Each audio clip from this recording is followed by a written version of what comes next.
हो गया लाइव? चल रहा होगा ना लाइव? अलर्ट नहीं आया ना? हाँ क्या यहाँ तो है। चलो भाई स्टार्ट करते हैं रिएक्ट की क्लास। किसकी? रिएक्ट। हाँ जी, आज उम्मीद है चैप्टर नंबर 2 हम खत्म करेंगे जो अरसों से चल रहा है। ठीक है?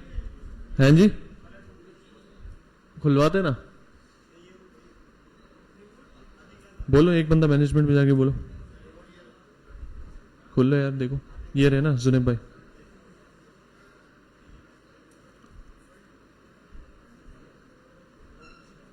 अच्छा भाई, ये क्या खुला हुआ है? द लीन स्टार्टर क्या है भाई? ये रहा। हाँ भाई आ जाओ। बिस्मिल्लाहिर्रहमानिर्रहीम। हाँ, तो हमने जो है लास्ट क्लास में हमने थ्योरी क्लास में क्या पढ़ा था भैया? प्रॉप्स के बारे में पढ़ा था डिटेल में। अच्छा, ये 6 डिस्ट्रक्टिव हो गई। कंट्रोल कंपोनेंट्स क्या थे भाई? हाँ भाई, कंट्रोल कंपोनेंट्स क्या थे? हाँ, जिन कंपोनेंट्स को हम स्टेट से कंट्रोल कर सके, simply that are control components. ठीक है? जैसे कि हमने इनपुट की मिसाल ली थी, तो इनपुट में हम क्या करते थे? वैल्यू में अपनी स्टेट को बाइंड करवा देते थे। तब जो भी स्टेट में लिखा जाता वो वैल्यू में, इनपुट की वैल्यू में चला जाता था। तो इनपुट कंट्रोल हो गया था हमारी स्टेट से। तो that is control component.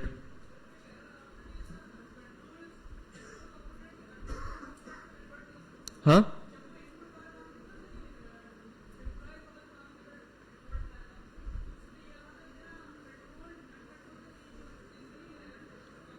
Control uncontrol में चेंज नहीं हो सकते।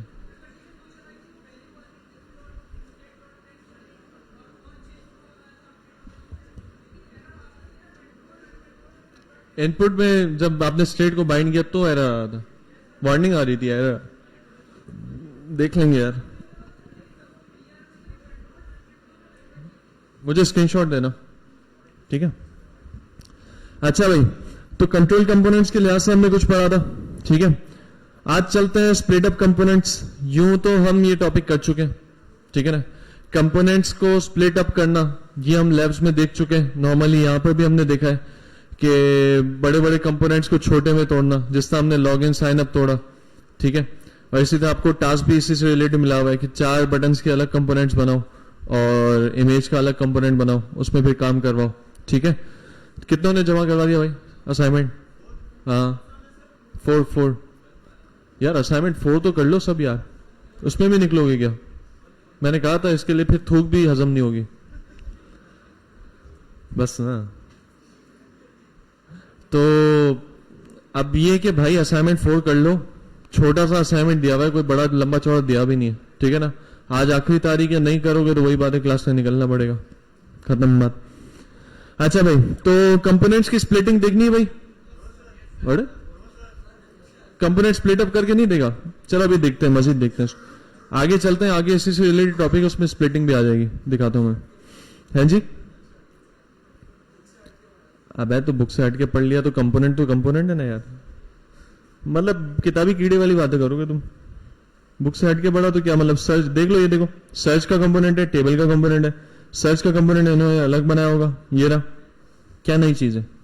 कोई नई चीज? टेबल का कंपोनेंट है। अब मैं यहां से कॉपी पेस्ट करके बताऊं तो समझ में आएगा? खुद करके बताऊंगा तो समझ में आएगा ना मेरी जान। इस वजह से मैं खुद ही करता हूं, अपनी एग्जांपल क्रिएट करके करता हूं ताकि वो सारा मामला क्लियर हो। अब बुक से कॉपी पेस्ट होगा तो समझ नहीं आएगा मामला, या तो मैं घर से कोड बना के आऊं फिर समझ में आएगा? नहीं आएगा ना, इसलिए एक्स्ट्रा मेहनत करता ही नहीं हूं मैं। अच्छा भाई, तो भाई मामला ये है कि स्प्लिटिंग कंपोनेंट्स हम देख चुके हैं। अभी इसको मजीद थोड़ा रिव्यू कर सकते हैं हम। आगे चलते हैं कंपोजेबल कंपोनेंट्स। कंपोजेबल कंपोनेंट्स ये मेन टॉपिक है आज का। कंपोजेबल कंपोनेंट से क्या मुराद है?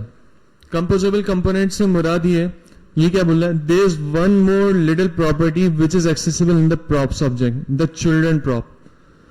कह रहा है कि हमने प्रॉप्स तो पढ़े हैं, प्रॉप्स में एक और प्रॉपर्टी आप डिफॉल्ट एक्सेस कर सकते हो जिसका नाम क्या है? चिल्ड्रन। क्या नाम है भाई? चिल्ड्रन नाम है। अच्छा, साथ ही में हम वो भी स्टार्ट कर देते हैं अपना प्रोजेक्ट। कहाँ है भाई, दिख रहा है? सेलानी रिएक्ट, CMD और NPM स्टार्ट। ठीक है, हाँ भाई, अब बात समझने वाली है। ठीक है, अब बातें नहीं है, बिल्कुल समझ के। अब ये कह रहा है कि एक नया प्रॉप्स है जो एक यूजेज में यूज हो सकता है, उसका नाम क्या है? क्या नाम है भाई? चिल्ड्रन। क्या नाम है? Children. You can use it to pass elements to your components from above, which are unknown to the component itself, but which make it to compose your components together. क्या ये रहा है कि आपने अभी कंपोनेंट्स बनाना सीखे और उनको यूज करना सीखा। अब ऐसे भी कंपोनेंट हो सकते हैं जिसके दरमियान में आप कुछ चीजें लाना चाहते हो। कैसे? मतलब जैसे कि मैंने एक बनाया है, कंटेनर टाइप का बनाया, और उस कंटेनर को मुझे अपनी पूरी एप्लीकेशन में इस्तेमाल करना है। कंटेनर टाइप से क्या मुराद?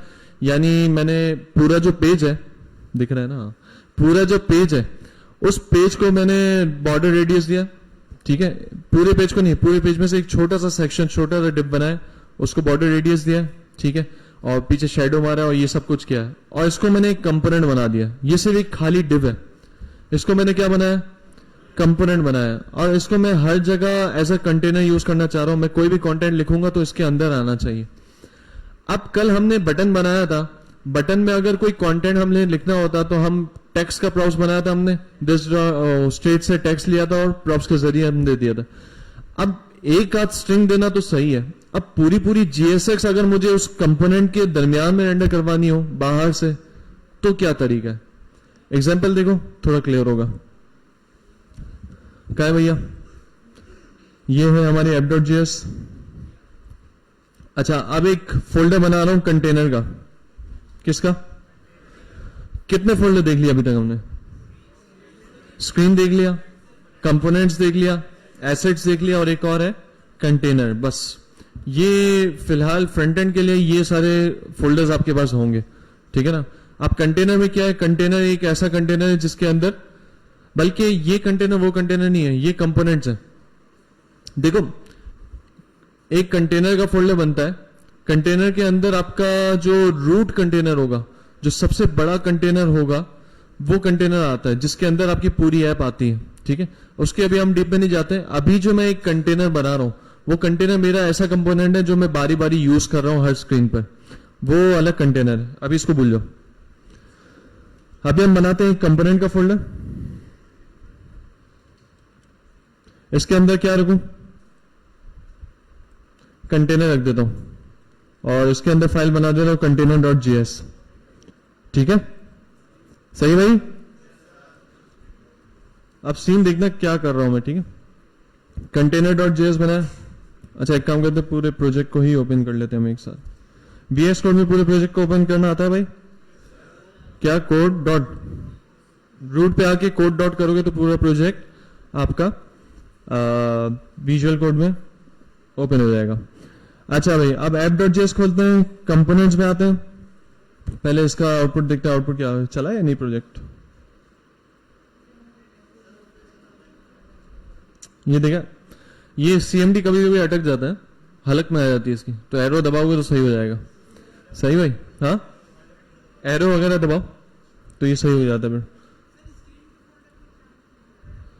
स्क्रीन के फोल्डर में कुछ भी नहीं, ये पहले का बना हुआ है। स्क्रीन के फोल्डर में बड़ी बड़ी स्क्रीन्स होंगी, होते वो भी कंपोनेंट है।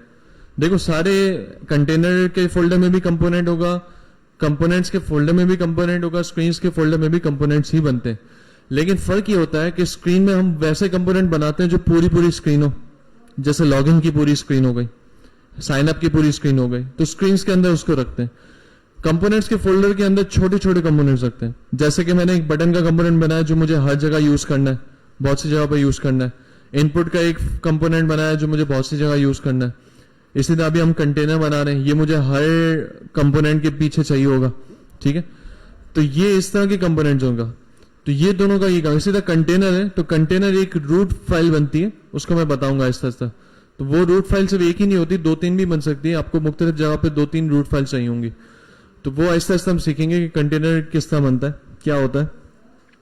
ये बेसिक नहीं है, ये नॉर्मल एक चीज है, जो पता होनी चाहिए, अच्छी बात है। अच्छा भाई कहाँ थे हम? कंटेनर। अच्छा अभी हमारी स्क्रीन्स भी बनी हुई है। क्या बनी हुई है? स्क्रीन्स भी बनी हुई है। ये लॉग इन डैशबोर्ड वगैरह। ठीक है, हम एक काम करते हैं, लॉग इन के अंदर कुछ और मजीद थोड़ा काम देख लेते हैं क्या क्या है, और कुछ करवा दें। अच्छा अभी एक काम करते हैं, हम लॉग इन को थोड़ी देर के लिए गुल करो। ठीक है, ये काम कमेंट है। अभी खाली होगा वेब पेज हमारा। ठीक है, अब सीन क्या करने जा रहा हूं। अब हमने एक कंपोनेंट बनाया कंटेनर का, किधर है? container.js। इसके अंदर हम क्या करते हैं, container.js का ये जो स्टाइलिंग है, इसके स्टाइल को जरा स्टाइल मारते हैं।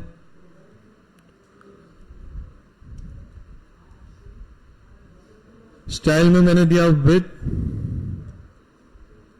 कितनी दे? 60% देते हैं। 70 सही है। ठीक है, हाइट चलेगी, हाइट भी दे देते हैं। हाइट कितनी दे? हाइट भी 70% दे देते हैं। ठीक है, और क्या करें? बॉर्डर रेडियस, तो बॉर्डर पहले डाले तो चलो वो बैकग्राउंड डाल देंगे। बॉर्डर रेडियस देते हैं, कितना दे? 15% में दे सकते हैं ना, मना तो नहीं है। Sorry, 2 brackets. या स्टाइलिंग जो है रिएक्ट में ना वो ऐसे होगी, ऑब्जेक्ट के थ्रू होगी। ठीक है, या इससे सब भी पढ़ेंगे, स्टाइलिंग टेंशन नहीं लो। अच्छा भाई, बॉर्डर रेडियस और बैकग्राउंड कलर एक दे देते हैं। क्या दे? बताओ भाई, अच्छा सा कलर। एक्वा तो टॉयलेट जैसा कलर है। कौन सा? ये कौन सा है? बताओ ना, सस्पेंस क्या कर रहे हो? अच्छा, और पैडिंग दे देते हैं हम। पैडिंग देते हैं 30 पिक्सल। ठीक है, सही भाई। अब ये हमारा एक डिव है, इसके अंदर वैसे तो कुछ लिखो हेलो टू द वर्ल्ड। ठीक, तो और इसको हम एक्सपोर्ट करवाते हैं, ये सारी चीजें से हटाते हैं। ठीक है, चीते बंद हो यार तुम लोग, समझ आ जाती है तुम लोगों को। ये सारी चीजें हम हटाते हैं, ये तो इधर के काम की नहीं। कंटेनर नाम रखा है इसका। ठीक है भाई, एक्सपोर्ट डिफॉल्ट कंटेनर। क्या रिटर्न हो रहा है इसमें से? एक डिफ जिसके अंदर क्या लिखा हुआ है? क्या लिखा हुआ है? Hello world. इधर इंपोर्ट करें, क्या लिखे? कंटेनर। अबे हेलो वर्ल्ड क्या हो गया? कहां से लेंगे? ./screens नहीं, कंपोनेंट में ना। किधर है? कंपोनेंट्स नहीं आ रहा है। हाँ, कंपोनेंट/कंटेनर। ठीक है भाई, सही है, खुश हो? अब सीन देखो, अब इस कंटेनर को हम रेंडर करवाते हैं। सेट है? किधर है?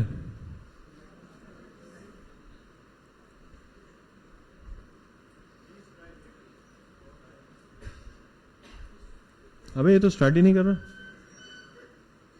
ज्यादा ही अटक रहा है मतलब। अच्छा भाई, तो स्टार्ट हो रहा है डर में। अभी क्या होगा? स्क्रीन पे क्या आएगा? हाँ भाई, हेलो टू द वर्ल्ड आना चाहिए। स्टार्ट ही नहीं कर रहा है ये। हैं जी? अच्छा, चल गया, चलो।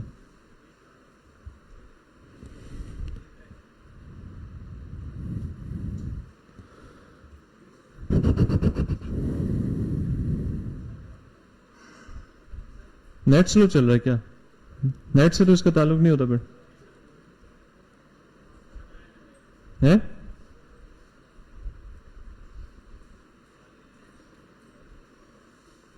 तो जब एरो करो तो ही चल रहा है। आ गया भाई, देखो यार ये क्या कलर दिया है, मतलब यार क्या करूं? एक हटा दूं, ये हटा दूं, ये पर्पल कर देगा। अबे ये तो मतलब पुप्पी के घर का कलर लग रहा है।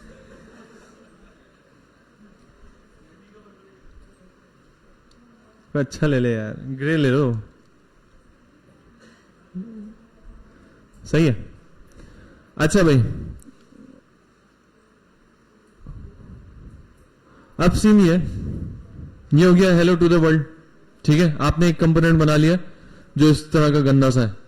ठीक है, अब आप चाह रहे हो, अभी तो ये हेलो टू द वर्ल्ड सिर्फ लिखा है, अब मैं ये चाह रहा हूं कि मैं अपनी JSX लिखूं कहीं पर, जैसे app.js में JSX लिख ली। ठीक है, और मैं अपना जो कंपोनेंट है वो इसके अंदर रेंडर करूं। अभी तो हेलो टू द वर्ल्ड सिर्फ लिखा है, मैं अपना पूरा कंपोनेंट इसके अंदर रेंडर करना चाह रहा हूं। अब डायरेक्ट मैं इधर इंपोर्ट करवाऊं, इसी कंपोनेंट में डायरेक्ट इंपोर्ट करवा के यूज कर लूंगा, तो कंपोनेंट की रीयूजेबिलिटी तो बेकार हो जाएगी ना। यानी यहां तो सिर्फ एक ही कंपोनेंट, अगर मैं यहां पर लॉगिन का कंपोनेंट इंपोर्ट करवाऊं और यहीं पर इसको मैं यूज कर लूं तो फायदा है कोई? नहीं है ना। मुझे क्या करना है, मुझे करना ही है कि जो भी मैं कंपोनेंट बना रहा हूं उसका पेरेंट ये बन जाए। मतलब ये लॉगिन का फॉर्म का एक कंपोनेंट बना हुआ है। ठीक है, तो मैं ये चाह रहा हूं कि लॉगिन का जो कंपोनेंट है वो इसके अंदर रेंडर हो, इसी तरह साइन अप का कंपोनेंट जो है वो भी इसी कंटेनर के अंदर रेंडर हो। बात समझ आ रही है? ये चाह रहा हूं। तो ये कैसे पॉसिबल है, ये कैसे पॉसिबल है बताते हैं ना, हम बताने, हमें मौका दे। तो अब सीन ये कि यहां पर ये जो रेंडरिंग हो रही थी इसको मैं रेंडर करता हूं, इसको मैं रेंडर करता हूं। अच्छा, लॉगिन के कंपोनेंट में चलते हैं, लॉगिन के कंपोनेंट में जाते हैं। यहां पर क्या क्या इनपुट है, 2 इनपुट है और बटन है। ठीक है, अभी देखते हैं अभी इनका व्यू कैसा है। यार ये CMD बड़ा अटका हुआ है, सेव नहीं किया, हाँ सेव भी नहीं किया।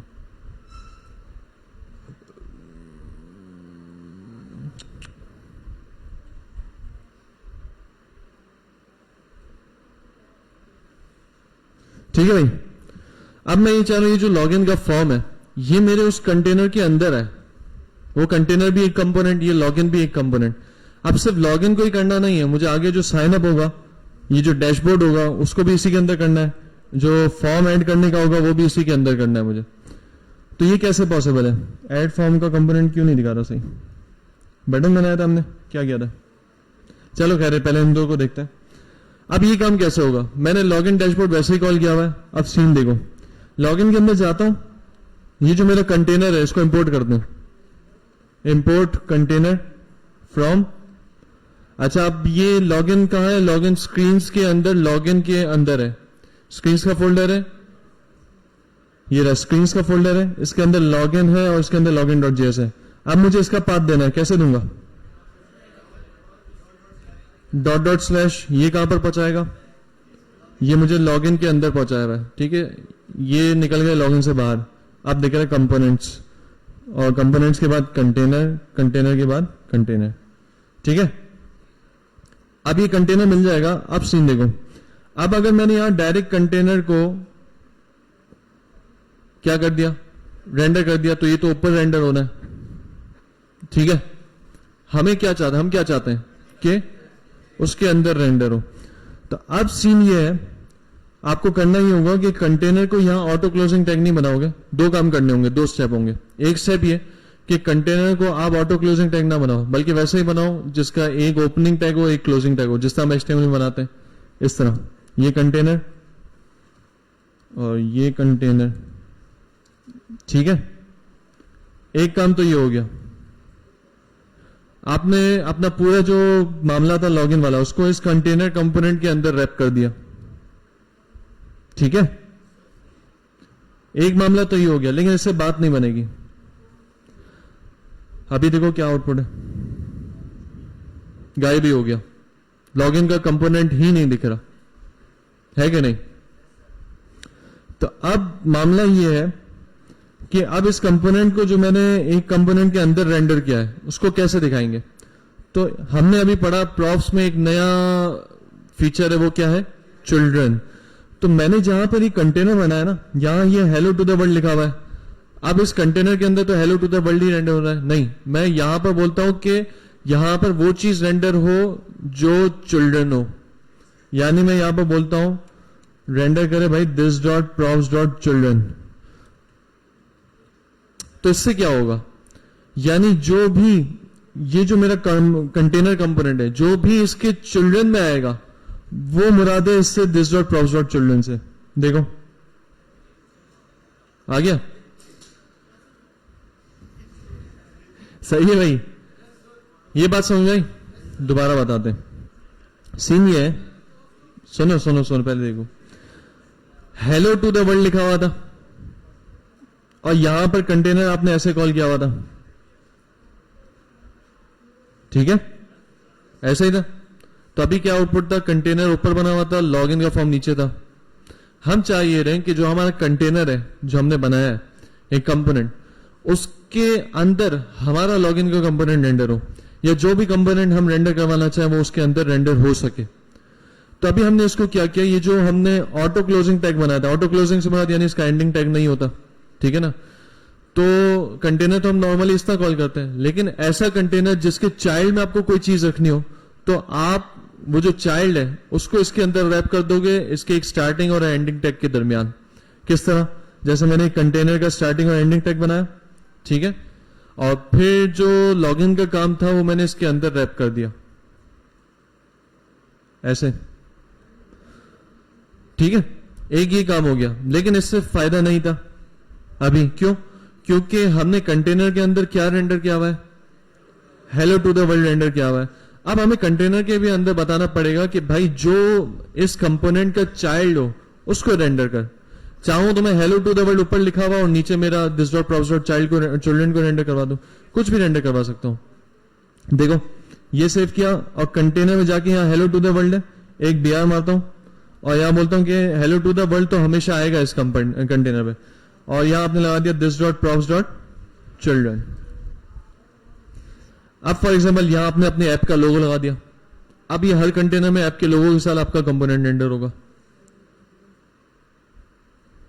आई बात समझ में, ये मामला है।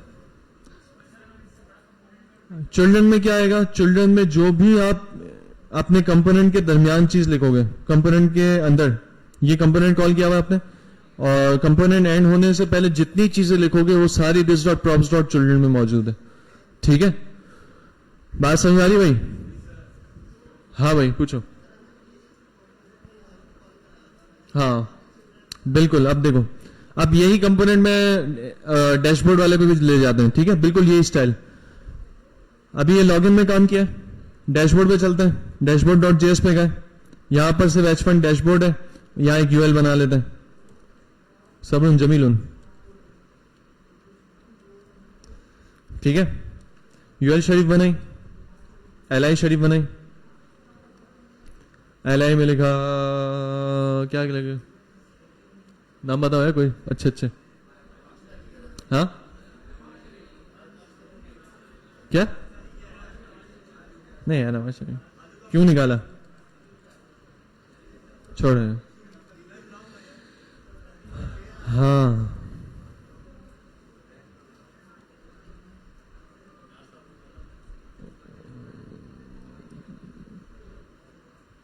ठीक है भाई।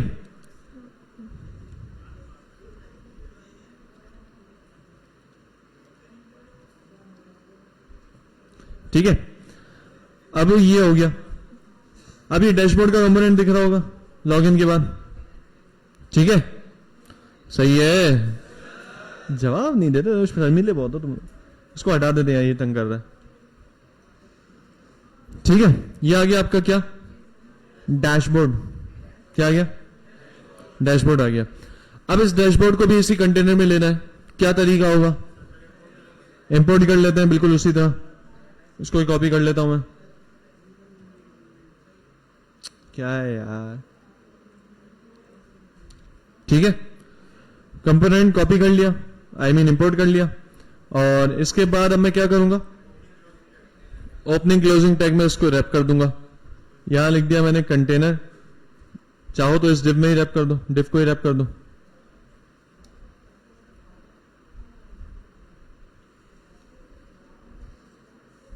और यहां पर इसका क्लोजिंग टैग।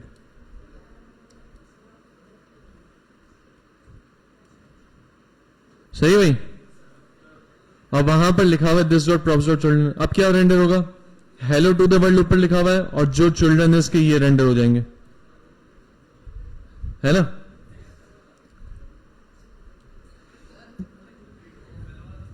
एक minute, your app logo here, यहां आपकी ऐप का लोगो आएगा। हाँ जी, कहाँ है, कौन बोल रहा था? हाँ भाई नोमान। हाँ उस क्या चीज, हाँ वो भी कर सकते हो आप डायरेक्ट। जहां पर आपने कॉल किया, ये कह रहे कि यार जहां आपने ये लॉगिन और डैशबोर्ड कॉल किया है, कहाँ है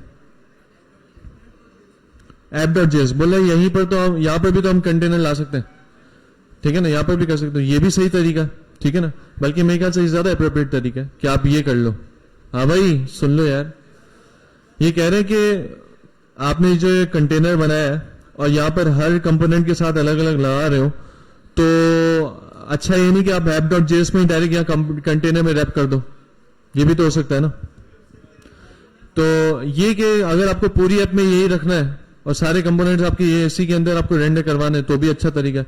हाँ ये कि अलग अलग 2-3 पेयर्स के साथ आपको काम करवाने हैं, जैसे 2-3 कंपोनेंट में अलग कंटेनर बनाया हुआ है, 2-3 के लिए अलग कंटेनर बनाया हुआ है, 2-3 के लिए, तो फिर वो तरीका भी सही है। ज्यादा ये तरीका सही है मेरे ख्याल से, क्योंकि हर सबका काम एक ही में हो जाएगा। भाई ये कह रहे हैं तुम लोग परेशान क्यों होते हो, टेंशन यहां से हटा दो बोल रहा है, इसको भी यहां से हटा दो।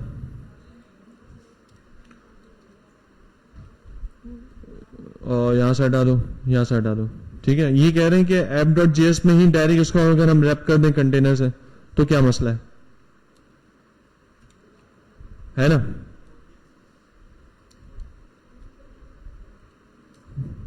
यही कह रहे हो ना भाई, ये भी सही तरीका है। अब देखो ना, कंटेनर के अंदर यूजर नहीं होगा तो लॉगिन रेंडर होगा, यूजर होगा तो डैशबोर्ड रेंडर होगा, होना तो कंटेनर के अंदर ही है। ये भी तरीका सही है, सही है भाई। तो मेन यहां पर आपको this dot props dot children बताना था कि ये क्या काम करता है। ये बात सबको समझ में आ गई, किसी को मसला? हाँ भाई, जब ज्यादा हो मतलब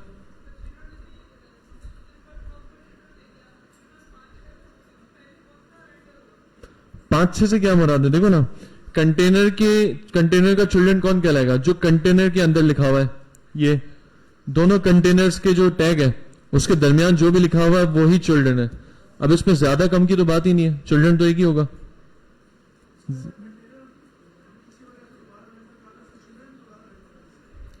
क्या चीज? हाँ हाँ ऑब्वियसली, हाँ तो दोबारा रीरेंडर, हाँ क्योंकि कंटेनर के चिल्ड्रन में नहीं है। सही है। हाँ भाई ये बात समझ में आ गई सबको, क्लियर है मामला? एक एक बंदे को भाई, किसी को ये चिल्ड्रन वाली बात समझ ना आई हो है यार? आवाज कम थोड़ी सी।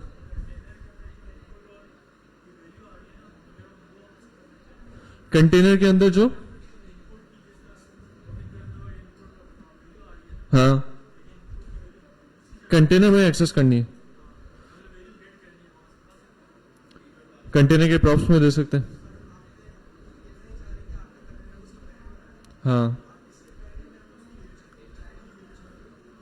हाँ ना, वही तो कह रहा हूं। तो ये हम कर सकते हैं, प्रॉप्स के जरिए भी काम कर सकते हैं।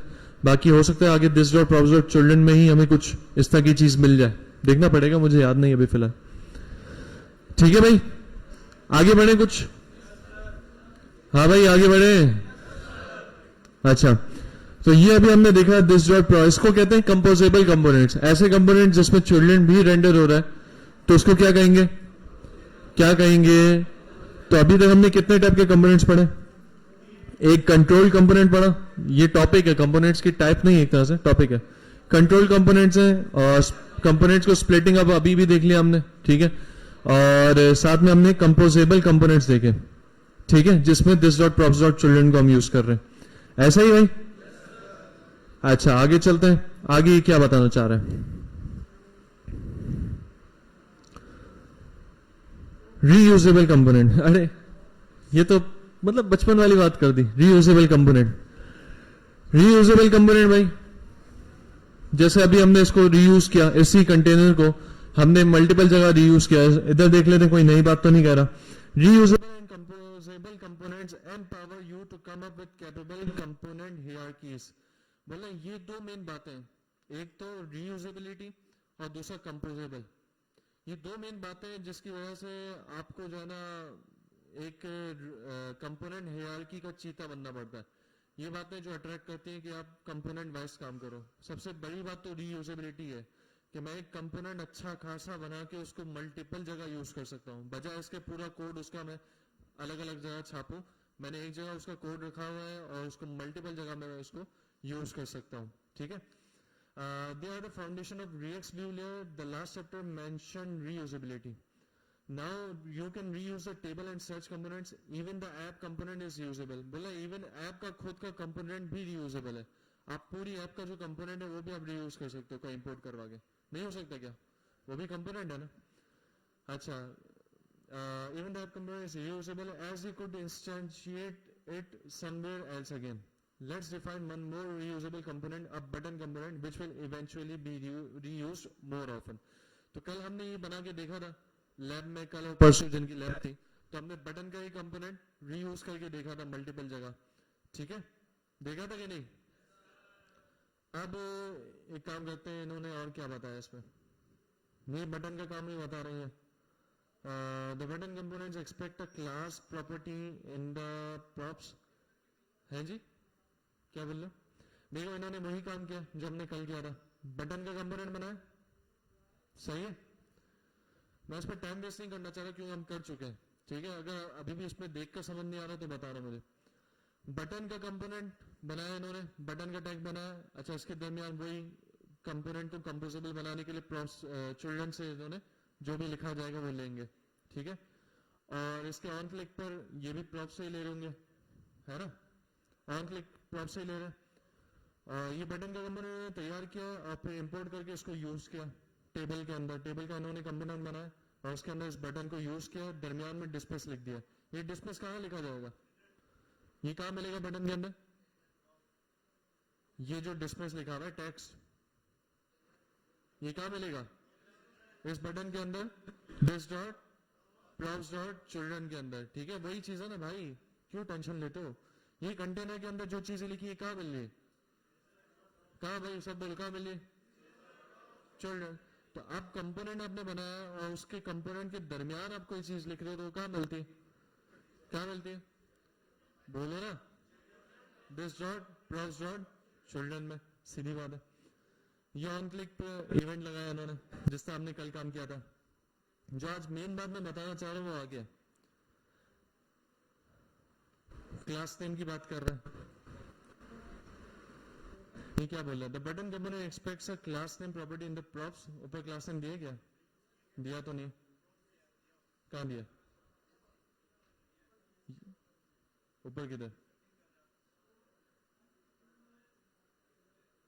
अच्छा, ये इन्होंने नॉर्मली पहले से बनाया हुआ है लेकिन दिया तो नहीं, कॉल करते वक्त नहीं दिया।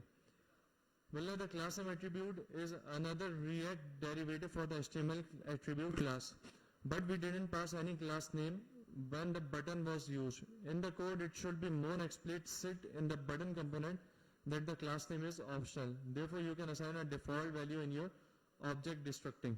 ठीक है? तो अगर क्लास नेम आप नहीं दे रहे तो आप डिफॉल्ट वैल्यू भी इसमें डाल सकते हो, कोई इशू नहीं है। ये सारी बातें जो ना हम पहले कर चुके, लैब्स में कर चुके हैं। अब मेन बात आपको जो आज बतानी है वो ये तगड़ी बात। क्या तगड़ी बात? ये भाई, कंपोनेंट्स में जो टाइप्स बनती हैं वो मेनली 3 टाइप बनती है, या 2 टाइप कह लो, मेनली 2 टाइप बनती है। और उन दो टाइप्स के यूजेस हैं। देखो हमने बहुत आसान सी बात आपको समझ में आ जाएगा ये टॉपिक ये कहाँ गया यार।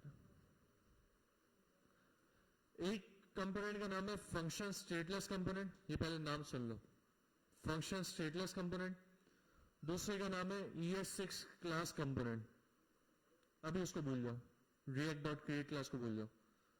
दो नाम सुने आपने, कौन से? फंक्शनल स्टेटलेस कंपोनेंट और ES6 क्लास कंपोनेंट्स। अभी तक हम जो नॉर्मली कंपोनेंट्स बना रहे थे उनका नाम है ES6 क्लास कंपोनेंट्स। ये जितने भी हमने कंपोनेंट्स बनाए क्या नाम है? ES6 class components. अच्छा आपको याद है फंक्शन में हमने दो टाइप्स पढ़ी थी फंक्शन की भी, जो रिएक्ट में हम फंक्शंस बना रहे थे एक कंपोनेंट के अंदर, उसके लिए भी हमने दो टाइप्स पढ़ी थी।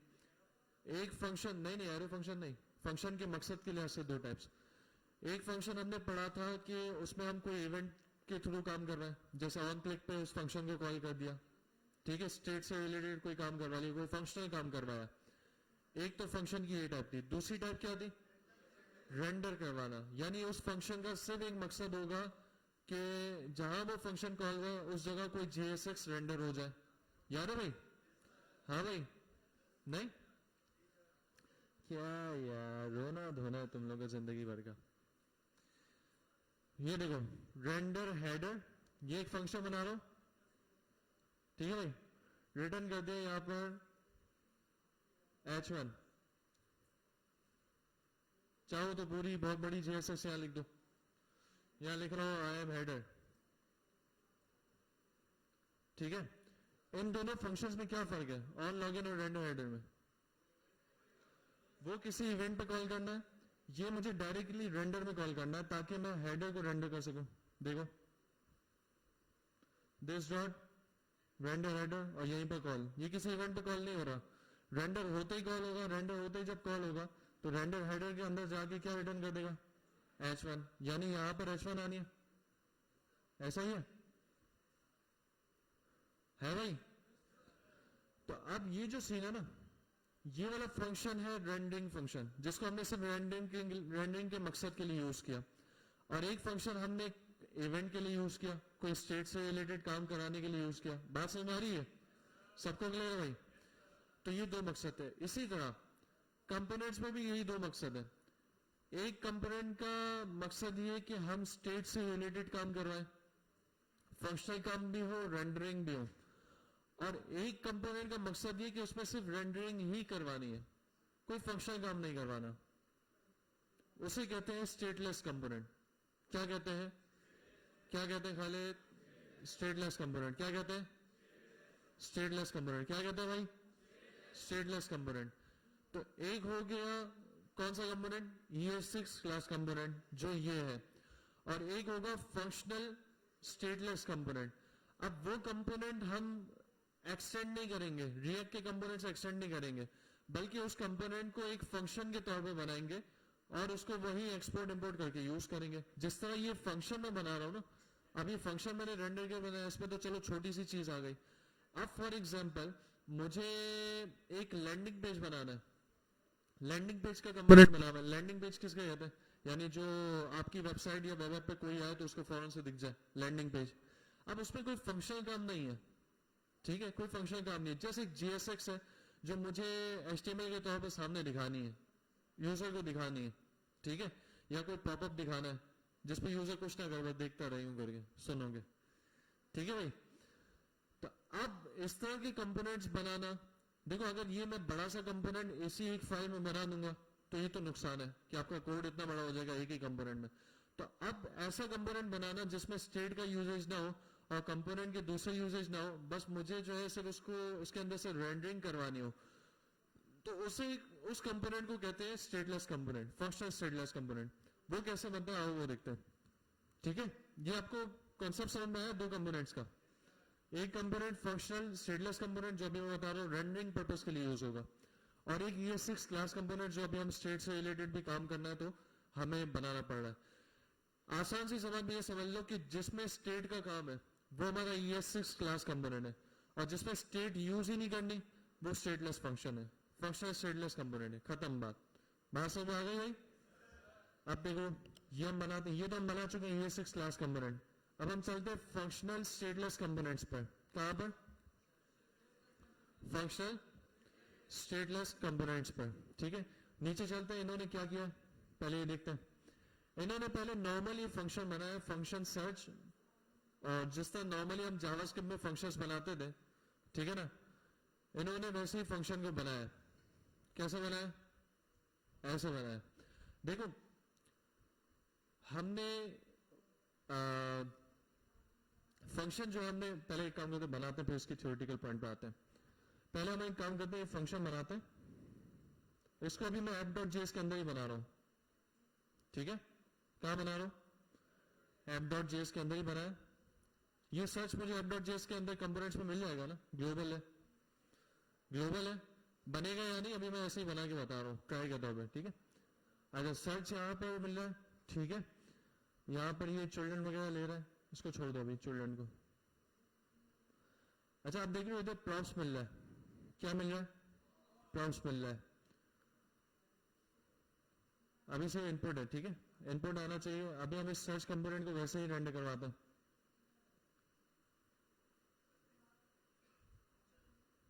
चेक करते हैं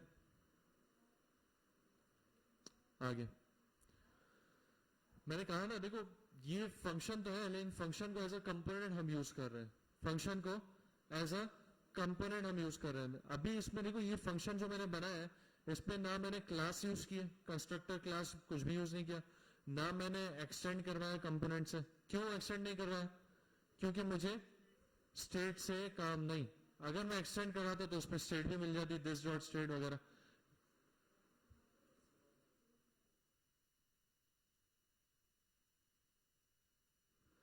सही भाई। तो कहां थे हम? हाँ, तो अब ये मैंने सिंपल एक फंक्शन बनाया जिसके अंदर क्या हो रही है, सिर्फ रेंडरिंग हो रही है, सिर्फ एक रिटर्न हो रहा है, जो हम जैसे जैसा मैंने इस फंक्शन में रिटर्न करवाया, बिल्कुल सेम वैसा ही मैंने एक फंक्शन बना के उसमें रिटर्न करवा दिया, ठीक है ना, यही काम किया ना। तो यही हो गया आपका फंक्शनल स्टेटलेस कंपोनेंट। इसमें सिर्फ फायदा ये कि प्रॉप्स आपको मिल जाएंगे। प्रॉप्स कैसे मिलेंगे? जो आप यहां से प्रॉप्स दोगे वो आपको मिल जाएंगे। कॉल वैसे ही होगा, सिर्फ बनने का तरीका अलग है, सिंपल सी बात समझ में आ रही है? अच्छा अब ये तो हो गया जावास्क्रिप्ट के तौर पे हमने फंक्शन बनाया, इसको हम ES6 के तौर पे भी बना सकते थे, ठीक है। अब एक काम करते हैं, एक और वो बनाते हैं। क्या बना? अच्छा अब कंटेनर में देखा जाए तो कंटेनर को हमें स्टेटलेस फंक्शन ही बनाना चाहिए था, है कि नहीं? क्योंकि यहां तो स्टेट का काम ही नहीं, तो हम इसको स्टेटलेस कंपोनेंट बनाते हैं। कैसे बनाएंगे? क्लास हटा दो, कंस्ट्रक्टर की जरूरत नहीं है, रेंडर की भी जरूरत नहीं है। रेंडर कंस्ट्रक्टर ये दोनों वहां से आ रहे हैं, कहां से आ रहे हैं? कंपोनेंट से आ रहे हैं, इसकी जरूरत नहीं है, जस्ट रिटर्न, ठीक है। अच्छा इसको क्लास के बजाय मैं एक फंक्शन बना लेता हूं, फंक्शन कंपोनेंट बना लो, सॉरी कंटेनर, ठीक है। क्या गलती कर रहा हूं? ब्रैकेट ज्यादा,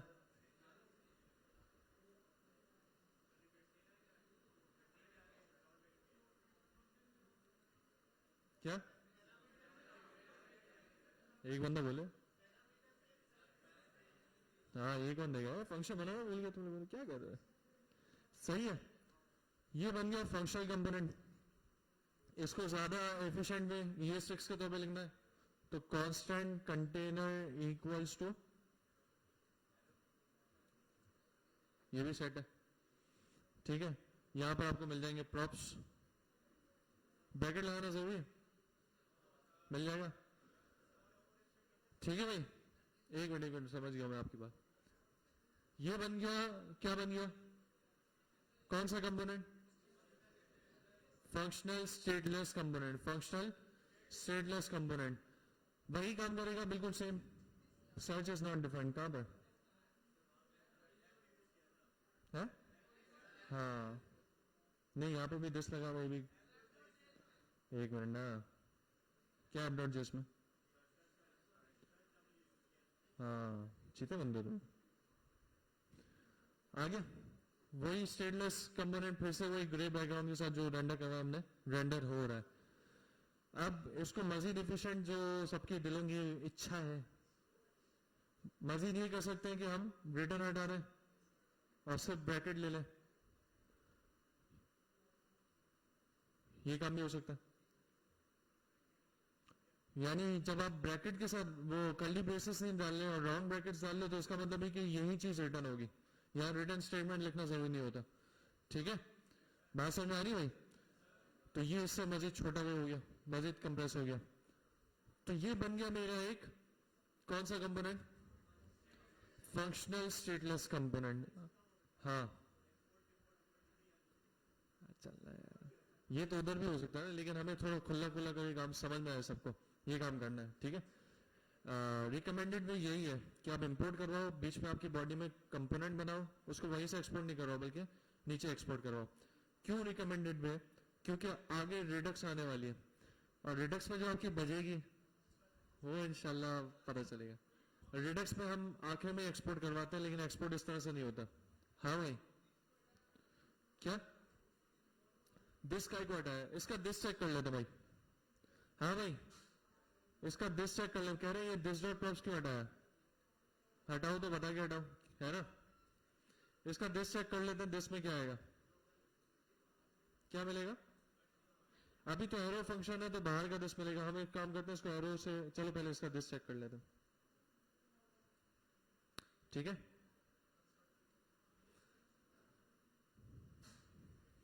किधर है?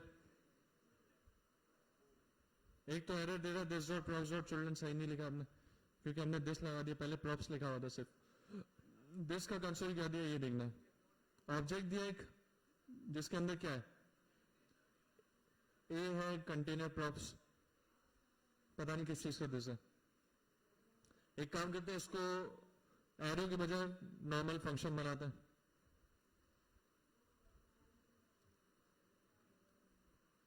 ठीक है,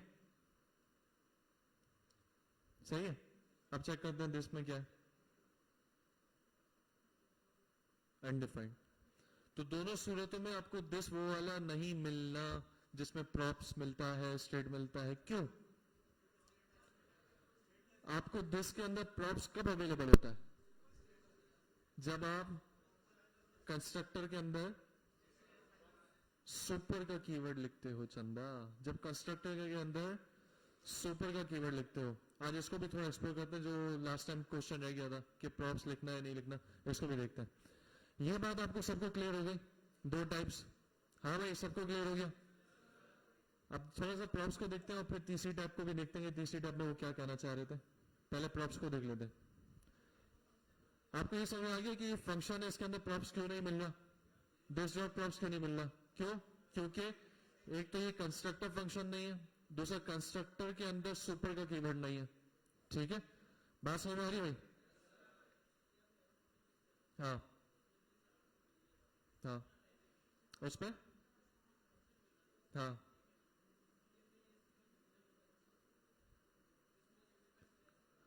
क्योंकि एरो फंक्शन में दिस किसका मिलता है? पेरेंट का, पप्पा का मिलता है, और यहां दिस आपका अपना होता है। तो इस फंक्शन के दिस में कुछ भी नहीं है, अनडिफाइंड है। ये जो अगर मैंने फंक्शन कीवर्ड के साथ लिखा है ना, तो इसका मतलब इसका दिस आएगा, और इसके दिस में कुछ भी नहीं, अनडिफाइंड है। हाँ, इसका पेरेंट जहां ये कॉल किया आपने। ठीक है भाई, बात समझ में आ रही है? हाँ भाई, बात समझ में आ रही है? नहीं, बल्कि इसका पेरेंट जहां कॉल किया नहीं, इसका पेरेंट ये जहां ये इसका स्कोप है ना, जहां मैंने इसको बनाया है वो इसका पेरेंट है। जो मैंने बनाया जहां इसको, उसको मैंने इस स्कोप पे बनाया, तो इस स्कोप में कंटेनर के अलावा कुछ भी नहीं है। बात समझ में आ रही है? अभी मैंने एरो फंक्शन के साथ जब मैंने दिस देखा तो उसमें आपको कंटेनर दिख रहा था। क्या दिख रहा था? क्या दिख रहा था? कंटेनर दिख रहा था। क्यों? क्योंकि इस स्कोप में कंटेनर ही है, सिर्फ आपने कांस्टेंट कंटेनर वेरिएबल बनाया, वो ही आपको दिस के अंदर मिल रहा है। बात समझ में आ रही है? ये जो फाइल है कंटेनर डॉट जेएस, इसके अंदर मैं दिस देखूंगा तो मेरे पास क्या मिलेगा? कंटेनर ही मिलेगा उसके अंदर। तो इसी वजह से एरो फंक्शन में भी हमें दिस में कंटेनर ही मिल रहा है। ठीक है, कंस्ट्रक्टर। हाँ, तो समझा नहीं क्या?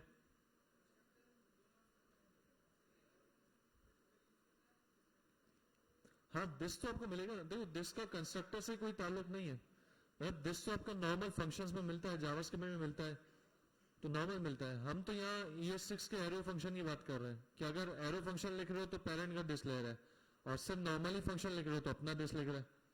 ठीक है भाई, बाकी खुद ही इसको ट्राई करोगे तो मामला समझ में आ जाएंगे आपको।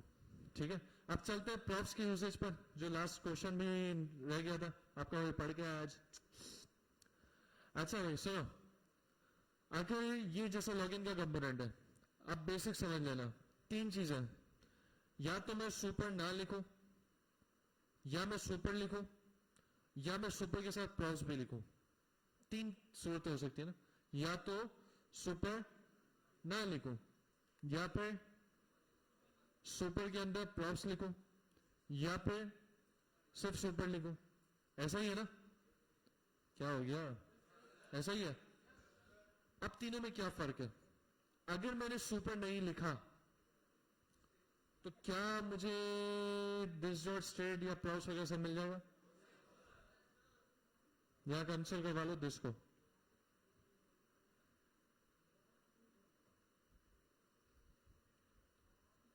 ये सारी चीजें जब तक ट्राई करके देखेंगे नहीं ना, समझ नहीं आएंगे। बोल रहा भाई, क्या बोल रहा है? This is not allowed before super. इसने तो ये अपना ही एरर दे दिया, इन्होंने रिएक्ट में कोई एरर लिखा होगा कि भाई सुपर ना हो तो एरर दे दे। तो एक बात तो ये समझ आ गया, सुपर के बगैर तो काम चलना ही नहीं है। दूसरा, सुपर डाला, ठीक है, दिस को चेक करते हैं क्या बोल रहा है, क्या बोल रहा है? दिस के अंदर ये दिस तो उसका है, कंटेनर का है, इसको हटाओ और लॉगिन का दिस देखना। एरर भी आ रहा है, और क्या लिखा हुआ है? Can not read property children of undefined. This का वो नहीं है। हाँ हाँ ठीक है। अब मैंने सुपर के अंदर प्रॉप्स नहीं लिखा है, ठीक है, सिर्फ सुपर लिखा हुआ है, और इसका दिस क्या आ रहा है देखो, तो दिस बिल्कुल नॉर्मली आ रहा है, सही आ रहा है। ऐसा है? हाँ भाई ऐसा ही है। तो दिस के अंदर प्रॉप्स में भी आ रहा है, ये इसी का दिस है ना? ऐसा ही है, हैं? मेरे ख्याल से अलग चीज हो गई। ये लॉगिन का है, ये 21 पे हमने कहा कंसोल करा? अच्छा यहाँ पर भी कर रहा है, ठीक है। तो अभी हमने क्या कंसोल करा है?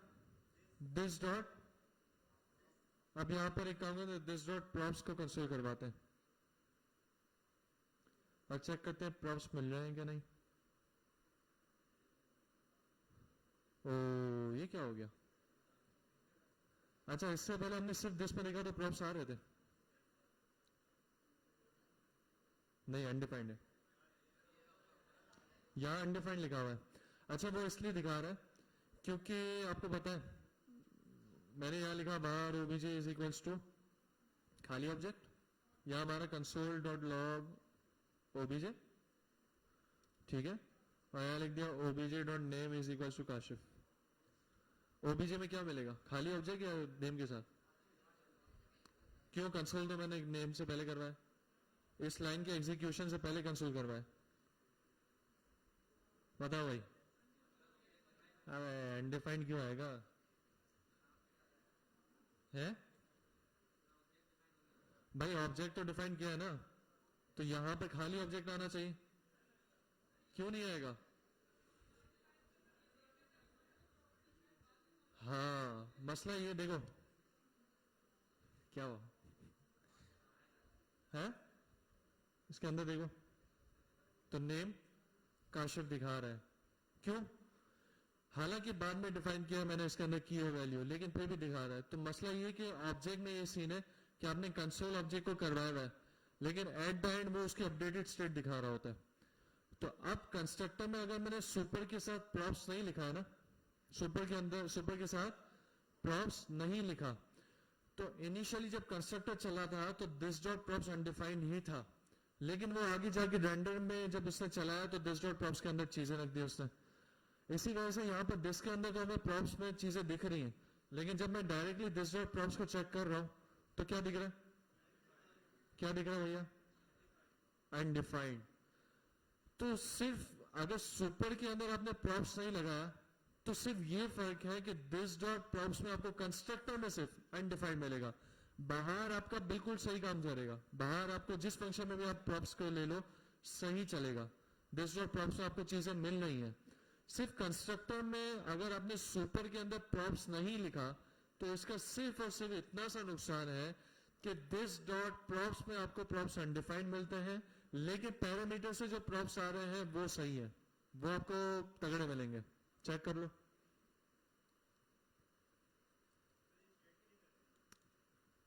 एक मिनट, प्रॉप्स अभी पैरामीटर वाला प्रॉप्स है, ठीक है? कौन सा प्रॉप है? पैरामीटर वाला, जो ऊपर पैरामीटर से आ रहा है, उस प्रॉप्स में आ रहा है, इस पे नहीं आ रहा। देखा भाई? अब अगर दिस के अंदर भी प्रॉप्स में लाना है तो यहां पर लिख दो प्रॉप्स।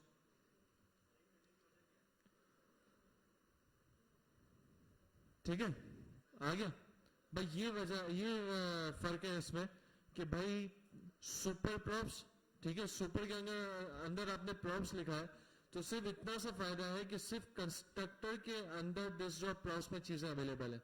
अब वो चीजें आपको नॉर्मली प्रॉप्स के पैरामीटर में भी अवेलेबल है, ठीक है? अगर आपने सुपर के अंदर प्रॉप्स नहीं लिखा हुआ तो आपके बाहर, कंस्ट्रक्टर के बाहर कोई फर्क नहीं पड़ने वाला, चाहे आप सुपर के अंदर प्रॉप्स लिखो या नहीं लिखो, कंस्ट्रक्टर के बाहर आपको दिस डॉट प्रॉप्स अवेलेबल है, कोई मसला नहीं है। सिर्फ यहां पर फर्क ये कि यहां दिस डॉट प्रॉप्स आपको ऐसा मिल जाता है। अब इसकी वजह क्या है, क्यों इन्होंने ये हरकत की हुई है, फायदे की, जिसका कोई फायदा नजर नहीं आ रहा। मैंने इसका क्वेश्चन खुद ही ये स्टैक ओवरफ्लो वगैरह पे देखा था तो उन्होंने कहा था कि यूजलेस चीज है ये, मतलब नॉर्मली कोई इसका फायदा नहीं है कि आप सुपर के अंदर प्रॉप्स लेकर आपको दिस डॉट प्रॉप्स में चीजें मिल रही है, वही आपको पैरामीटर। अब यहाँ आपकी मर्जी है, आप इस तरह से काम करना चाह रहे हो, आप नीचे दिस डॉट प्रॉप्स को यूज करना चाह रहे हो, आपकी मर्जी। अगर दिस डॉट प्रॉप्स यूज नहीं करना तो इसको हटा दो, ऊपर डायरेक्ट प्रॉप्स को यूज करो, वो आपकी मर्जी। ठीक है, बात समझ में आ गई आपको कि अगर आपने सुपर के अंदर प्रॉप्स नहीं लिखा तो कंस्ट्रक्टर के बाहर उसका कोई फर्क नहीं है, कंस्ट्रक्टर के अंदर सिर्फ इतना फर्क है कि दिस डॉट प्रॉप्स आपका अनडिफाइंड होगा, बाकी प्रॉप्स आपको पैरामीटर से नॉर्मली मिल रहा है। और अगर आपने सुपर के अंदर प्रॉप्स लिख दिया तो आपको क्या होगा, कंस्ट्रक्टर में भी दिस डॉट प्रॉप्स भी अवेलेबल है और नॉर्मली वो वाला प्रॉप्स, पैरामीटर वाला प्रॉप्स भी अवेलेबल है। ठीक है भाई, ये बात समझ में आ गई। अब ये जो बात कर रहा था तीसरी चीज की, किसकी चीज की? आज ज्यादा थ्योरेटिकल है क्योंकि अक्सर हम प्रैक्टिकल काम कर चुके और समझ चुके हैं, उम्मीद से, है कि नहीं?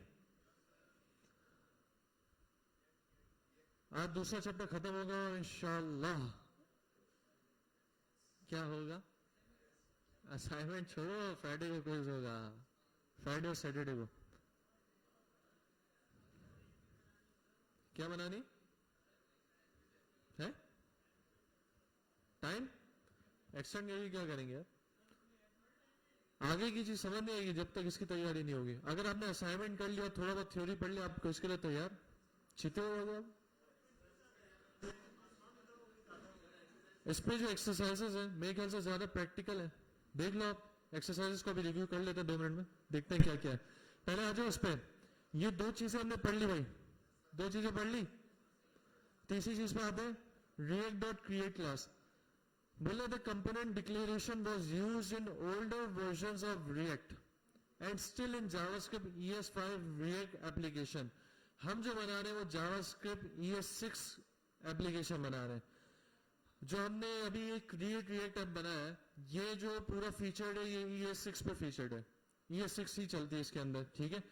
लेकिन अगर हम डायरेक्ट, जो हमने स्टार्ट में कहा था कि यार हम npm से डायरेक्ट रिएक्ट इंस्टॉल करके अपना काम कर सकते हैं ES5 functional normally create react app के बगैर, सिर्फ स्क्रिप्ट से ऐड करवा दिया नोड मॉड्यूल्स में या CDN से ऐड कर, तो उसमें हम जो, जिस तरह हमने यहाँ रिएक्ट डॉम को यूज किया था ना, जो index.js फाइल है उसके अंदर हमने react dom डॉट रेंडर किया हुआ है अपना पूरा कंपोनेंट रेंडर करवाने के लिए, जो बहुत बड़ा कंपोनेंट है।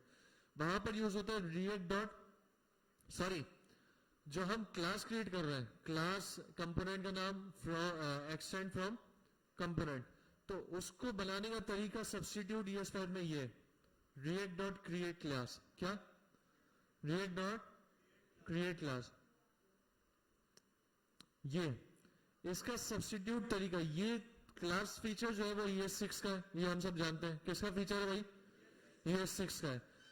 तो ES5 में अगर हम काम करते हैं तो कुछ इस तरह से करते हैं, यानी क्लास इस तरह से क्रिएट होती, फिर उसके अंदर हम बीच पे रेंडरिंग बताते हैं, HTML बताते हैं, और कॉमा दे के लिखते कि कहाँ रेंडर करना है इसको। तो ये सारा मामला मुश्किल मामला था। तो कह रहा है कि भाई ये जो हम ES5 में यूज करते थे, but Facebook declared it as deprecated. Facebook ने इसको कैंसिल कर दिया, इसको खत्म कर दिया कि अब इसकी जरूरत नहीं है। डेप्रिकेट का मतलब इसकी जरूरत नहीं, अब इसका यूजेज नहीं है। अब यूजेज ES6 के थ्रू हम क्लासेस बना रहे हैं, ES6 के थ्रू काम कर रहे हैं आसानी से। ES5 में होता तो थोड़ा सा कॉम्प्लेक्स काम होता। ठीक है, तो इस वजह से बोला है कि हमने ये इससे नीचे बात की। So basically they are only two component declaration left. Two component declaration कौन सी लेफ्ट?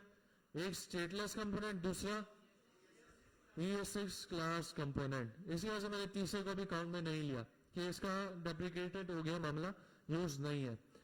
ठीक है, अब इससे नीचे यूजेज बताया कि कब आप स्टेटलेस को यूज करो, कब आप स्टेटफुल को यूज करो। तो अभी हमने इसका यूजेज देख लिया कि जब हमें सिर्फ रेंडरिंग से रिलेटेड काम हो तो हम स्टेटलेस को यूज करें, और जब हमें स्टेट से रिलेटेड काम हो, स्टेट का काम हो, फंक्शनल काम हो, तो हम स्टेटफुल कंपोनेंट बनाए ES6 का।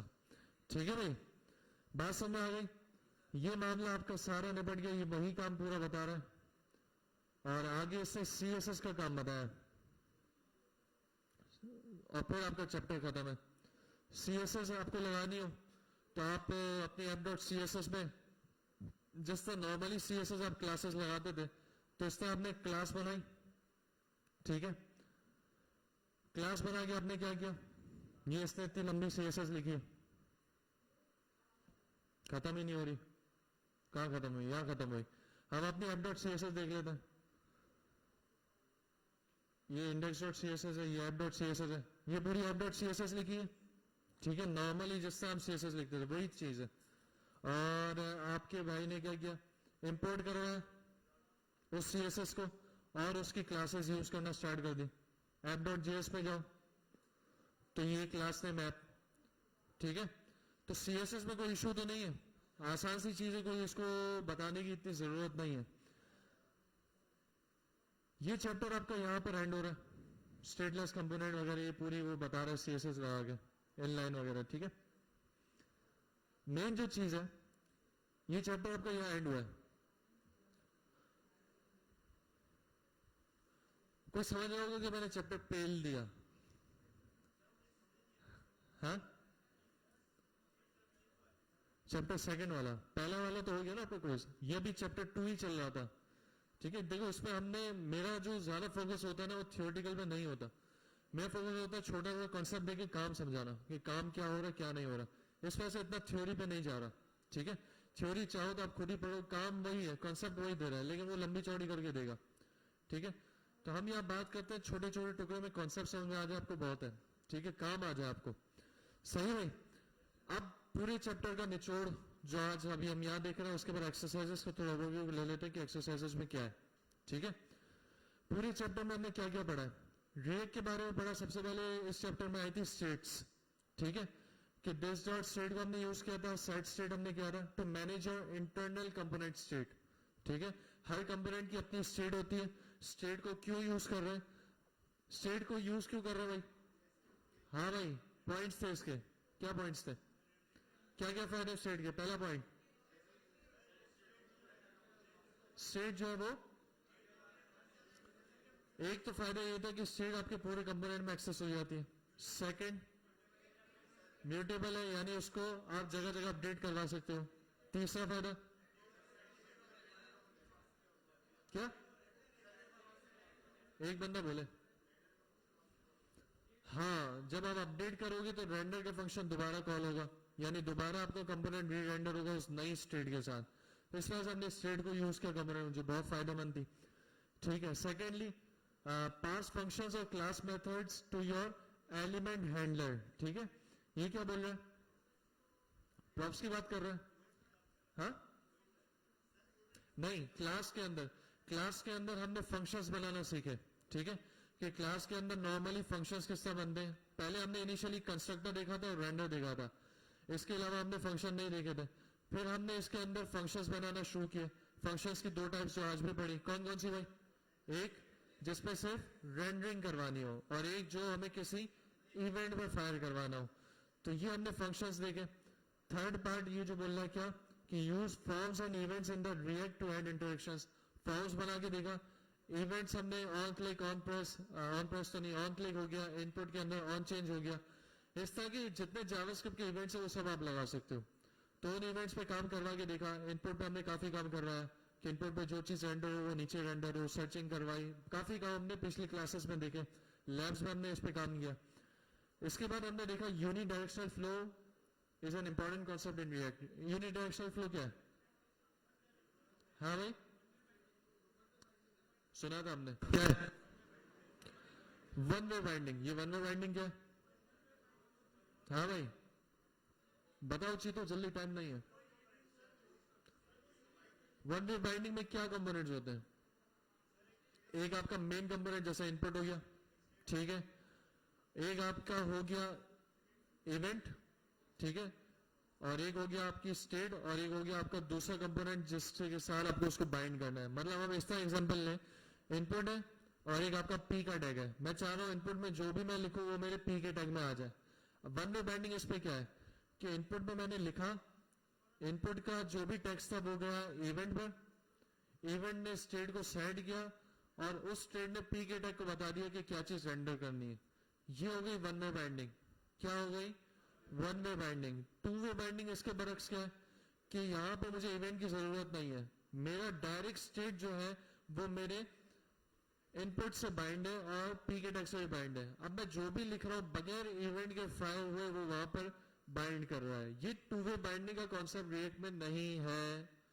रिएक्ट में वन वे बाइंडिंग का ही कॉन्सेप्ट है। Two way binding, three way binding ये सारे हम एंगुलर फ्रेमवर्क में भी पढ़ सकते हैं। एंगुलर में इसका कॉन्सेप्ट है और दूसरे फ्रेमवर्क्स में भी इसका कॉन्सेप्ट होगा। Vue.js में भी इसका कॉन्सेप्ट है। बात समझ में आ गई वही? यूनिडायरेक्शनल फ्लो इसके कहते हैं। इसके बाद कंट्रोल कंपोनेंट्स, ये क्या था भैया? हाँ भाई क्या है कंट्रोल कंपोनेंट? जल्दी है। कंट्रोल कंपोनेंट क्या है कि कोई भी आपने कंपोनेंट बनाया उसको आप स्टेट से कंट्रोल कर रहे हो, that is control component. Simple is that, ठीक है। इसके जैसे हमने इनपुट को भी कंट्रोल करके देखा था कि वैल्यू, ये मैं फिर रिपीट इसलिए कर रहा हूँ, सुबह हालांकि यही चीज रिपीट कर चुका हूँ, फिर रिपीट इसलिए कर रहा हूँ ताकि रिफ्रेश हो जाए, मामला सारे समझ में आ जाए।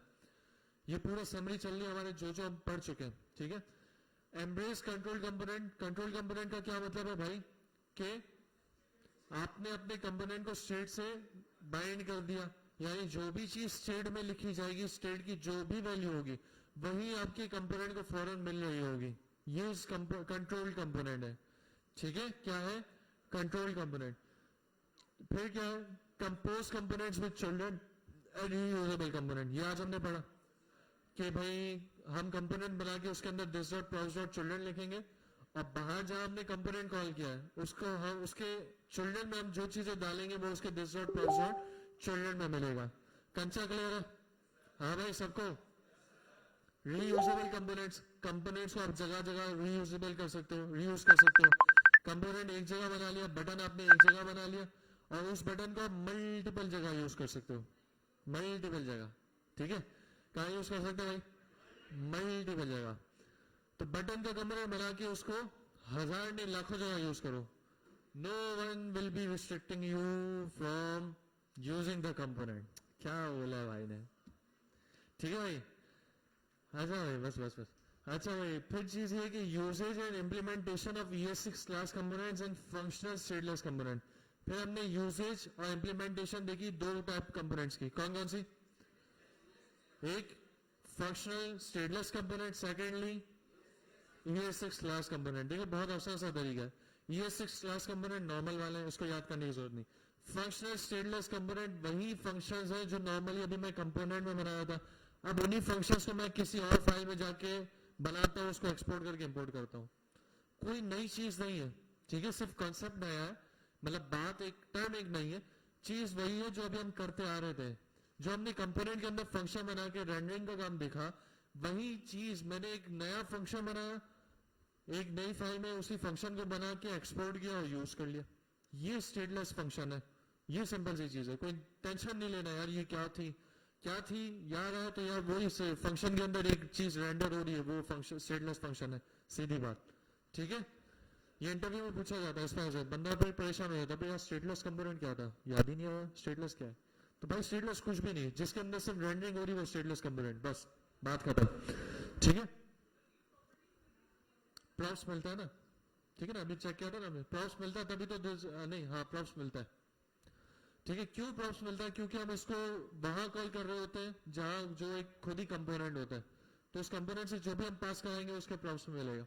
लेकिन प्रॉप्स दिस जो प्रॉप्स में नहीं मिलता बल्कि पैरामीटर से मिलता है। किससे मिलता है भैया, पैरामीटर से। Approaches to style on your components, ये आखिरी चीज थी। ES6 के बारे में क्या क्या पढ़ा हमने, functions that are bound to a class are class methods. ठीक है, वो फंक्शंस जो कि क्लास में बाउंड होते हैं वो क्लास मेथड्स ही कहलाता है, जैसे कंस्ट्रक्टर फंक्शन वगैरह। Distracting of objects and arrays, ये कौन सा टॉपिक है, ये वाला। यानी मैं चाहता तो इसको ऐसे भी लिख सकता था, constant user is equal to this dot street dot user, लेकिन मैंने ऐसे लिखने से लगा ऊपर वाला भाई मुझे अच्छा लगा, ये मैंने इस तरह से लिख दिया। उसमें और फायदा ये कि मल्टीपल स्टेट्स में निकाल सकता हूं उसके अंदर से, ऐसा ही है। आप भी देखो जितने भी प्रॉप्स या स्टेट बनाओ ऐसे ही बनाओ, बहुत काम आएंगे आपको, आगे भी बहुत काम आएंगे। इस तरह से मल्टीपल स्टेट्स में इसमें से निकाल सकता हूँ। ठीक है, अभी मैंने असाइनमेंट में देखा तो अक्सर लोग direct this dot props dot something लिख रहे हैं, this dot state dot something लिख रहे हैं, इसको छोड़ दो, आप डिस्ट्रक्टिंग का इस्तेमाल करो, आपको आगे भी बहुत फायदा होगा। जिस तरह आपकी एप्लीकेशन बड़ी होती जाएगी ना, आपका लिखने का काम जो है ना वो कम होता जाएगा इसके जरिए, वरना आपको हर जगह दिस डॉट स्टेट डॉट लंबा लंबा करके लिखना पड़ रहा होगा, दिस डॉट प्रॉप्स डॉट करके लिखना पड़ रहा होगा। आप यही काम कर लो कि 2 लाइनों में आपकी स्टेट और प्रॉप्स की चीजें निकलती जाएंगी, आप डायरेक्ट उनको यूज करो। ठीक है, आसानी है, यूज करो, क्यों यूज नहीं करते। अच्छा भाई, और क्या चीज है, एक मिनट, डिफॉल्ट पैरामीटर्स। ये डिफॉल्ट पैरामीटर्स कौन सा, अगर प्रॉप्स पे नहीं मिलना तो आपने उसको डिफॉल्ट पैरामीटर दे दिया स्टाइल, जैसे स्टाइल अभी हम नॉर्मल दे देते वो डिफॉल्ट पैरामीटर था। और जनरल है हाई ऑर्डर फंक्शंस, ये हाई ऑर्डर फंक्शंस भी बीच में आया था।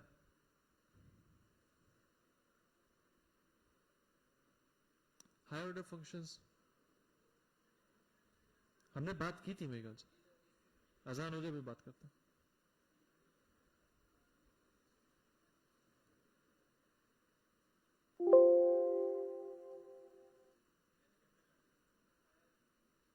हायर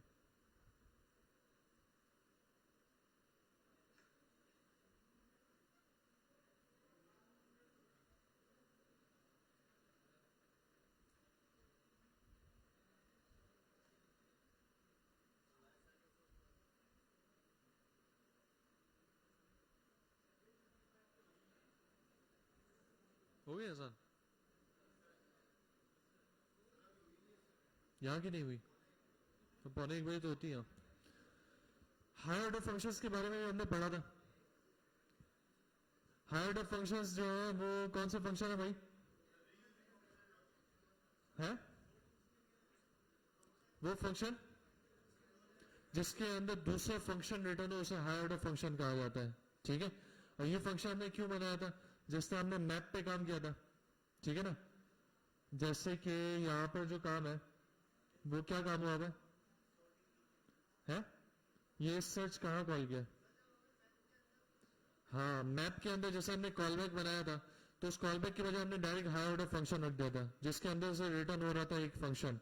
ठीक है, टाइम नहीं मतलब फिर मैं करके दिखाता, पिछली वीडियोस या लेक्चर में आपको उसको मिल जाएगा। ठीक है, इनिशियली मेरे ख्याल से ये पॉइंट आए थे दूसरे या तीसरे लेक्चर में। ठीक है, तो अभी हम इसको मजीद एक्सप्लोर नहीं कर सकते।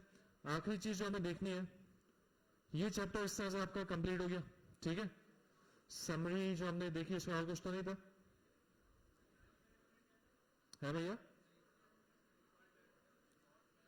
डिफॉल्ट पैरामीटर ये कि आपने कोई प्रॉप से चीज ली हुई है लेकिन वो प्रॉप से बंदा दे नहीं रहा, जो कंपोनेंट जहां कॉल किया वहां से प्रॉप से नहीं मिल रही, तो आपने उसको डिफॉल्ट वैल्यू दी हुई है, उस प्रॉप को जो आप रिसीव कर रहे हो आपने उसको डिफॉल्ट वैल्यू दी हुई है कि भाई वो तो मतलब यार क्या है तुम लोग यार, भाई तुम्हारा मतलब दिखाएगा फिर ही समझ में आएगा तुम्हें, यार दिया होता ना यार, अभी करके दिखाया था, मैं सोचा समझ में आएगा, निकाल दिया मैंने, ये रहा। जैसे ये क्लास नेम है, ये प्रॉप से ले रहा है, ठीक है, ये क्लास नेम कहां से ले रहा है, प्रॉप से ले रहा है। अगर तो ये क्लास नेम वहां प्रॉप से देता है तो इसके अंदर बैठ के आ जाएगा क्लास नेम, और अगर क्लास नेम नहीं देता तो डिफॉल्ट वैल्यू उसकी क्या हो जाएगी, खाली स्ट्रिंग। क्या हो जाएगी, खाली स्ट्रिंग। ये जो मैंने दी हुई है खाली, बिल्कुल उसी तरह यार कि जिस तरह आपने फंक्शन से पैरामीटर रिसीव कर रहे हो, तो पैरामीटर में अगर बंदा कुछ नहीं देता तो मैं वहां पैरामीटर रिसीव करते हुए लिख देता हूं इक्वल टू समथिंग। रोना धोना लगा हुआ जिंदगी भर का। ये फंक्शन बनाया एबीसी, जल्दी देखो, ठीक है, सही है भाई। नेम ले रहा हूं, नेम इक्वल टू करके मैंने काशिफ लिख दिया, ठीक है। एबीसी कंसोल, कंसोल करते हैं नेम को, एबीसी को कॉल किया, यहां दे दिया जावेद नियारी। क्या आएगा कंसोल में, क्या आएगा, काशिफ जावेद नियारी, जावेद नियारी आएगा। क्यों, क्योंकि पैरामीटर दे दिया। अगर पैरामीटर नहीं देता तो डिफॉल्ट में काशिफ जाता, समझ गया। तो जावेद नियारी प्लस काशिफ मुफ्ता, ठीक है भाई। तो यही काम यहां पर भी है, ये जो बोल रहे हैं यहां पर डिफॉल्ट पैरामीटर का, तो ये डिफॉल्ट पैरामीटर अगर क्लास नेम वहां से दी तो वो क्लास नेम आएगी, नहीं दी तो खाली स्ट्रिंग, या यहां पर जो आपने लिखा था इक्वल टू करके। क्लियर हो गया। अब आखिरी चीज जो एक्सरसाइजेस से रिलेटेड थोड़ा देखना था, किस किस तरह की एक्सरसाइजेस क्या क्या है इसमें, थोड़ा बहुत थियोरेटिकल तो है। किधर है यार, बहुत बड़ा चैप्टर है यार ये। हमें कितने, मेरे ख्याल से 4 हफ्ते 5 हफ्ते तो हो गए इस पर, क्योंकि अच्छा यही बेसिक चैप्टर था जिसके बाद आप एप्लीकेशन बनाना स्टार्ट कर सकते हो अच्छी वाली, ठीक है ना। इसके बाद भी कुछ एडवांस टॉपिक्स हैं। मैं समझता हूँ 1 2 3 चैप्टर, थर्ड चैप्टर में फैचिंग है एपीआई, ठीक है ना। तो वो तो बच्चे वाले काम पहले आप कर चुके हो, बस उससे खेलना कैसे मजीद वो हम देखेंगे। तो ये आपने कर लिया 3 चैप्टर, आप एप्लीकेशन आराम से बना सकते हो। लेकिन फिर भी कुछ एडवांस टॉपिक्स हैं जिसमें कुछ कॉम्प्लेक्स जब आपके पास काम आ जाता है। अब मैं कभी कभी असाइनमेंट जब बना रहा होता हूँ ना, तो मैं सोच लेता हूँ कि यार इसमें ये बंदा इस एडवांस टॉपिक में फंस जाएगा, फिर मैं वो असाइनमेंट कैंसिल कर देता हूँ। बहुत से असाइनमेंट ऐसे थे जो मेरे दिमाग में थे कि यार ये दो, लेकिन फिर मैंने सोचा यार ये बंदा जब ये कंप्यूटर बनाएगा ये करेगा तो यहाँ फंस जाएगा, इस वजह से मैंने वो असाइनमेंट कैंसिल किए। अभी ये जो प्रॉप्स वाला असाइनमेंट था ना, इससे पहले मैं क्विज़ देने वाला था पूरी, लेकिन मैं बोला नहीं यार क्विज़ में इस टॉपिक में बंदा फंस जाएगा, तो मैंने फिर बोला पहले प्रॉप्स का कॉन्सेप्ट बंदे का क्लियर हो गया, सिंपल असाइनमेंट दे, फिर आते हैं हम तैना क्लाउड टाइप की ऐप पे, ठीक है ना। अच्छा भाई, कंपटीशन का मैंने ऐलान किया था, फ्राइडे वाली क्लास में नहीं किया, कल मैंने ऐलान किया। कंपटीशन ये है कि आज आपका भाई असाइनमेंट देने जा रहे हैं शाम में। असाइनमेंट क्विज टाइप का ही होगा, लेकिन होगा थोड़ा पैराक्लाउड.गुरु टाइप का, उस टाइप की एप्लीकेशन होगी। और तो शायद पूरी एप्लीकेशन ना हो या हो भी सकती, लेकिन टाइम उसके लिए जो बोनस टाइम है, बोनस टाइम से मुराद आपके भाई की तरफ से ईदी है, ठीक है। वो ईदी मिलनी है आपको अगर आपने कल की रात, मंडे की रात 12 बजे से पहले उसको सबमिट कर दिया, पूरी एप्लीकेशन फंक्शनल यूआई समेत ठीक है ना। यूआई जिस तरह की मैं दूंगा, ठीक है ना, वो मैं अपनी यूआई दूंगा, ठीक है।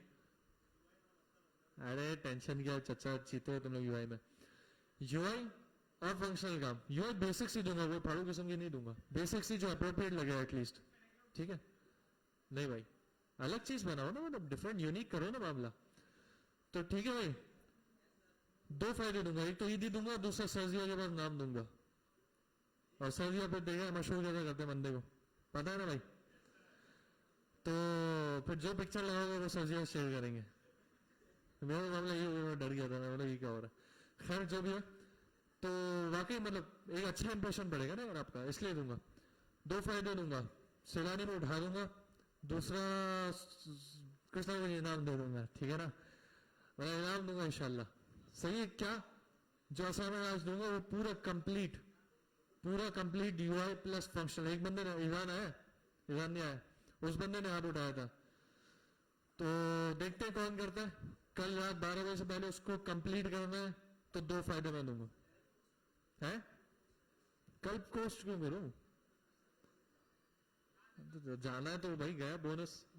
यार देखो ना, अब कल किसी और का प्रॉब्लम, परसों किसी और का प्रॉब्लम होगा। नहीं नहीं, आज ही आज। ठीक है, आज से स्टार्ट होगा। संडे है ना, बहुत से टाइम मिल जाएगा काम करने का। आज हाँ, अबे शाम रात में मिल जाएगा। पूरी रात पढ़िए, जागो, मतलब जाग के काम करो भाई, थोड़ी जान मारो जान। ये बस जो टाइम मिल रहा है, सोने का टाइम, खाने का टाइम, ये इस तरह थोड़ी कोई बंदा आगे बढ़ता है। जान मारनी पड़ती है आगे बढ़ने के लिए। तो भाई फाइनल बात ये है कि आपका भाई असाइनमेंट डालेगा शाम में।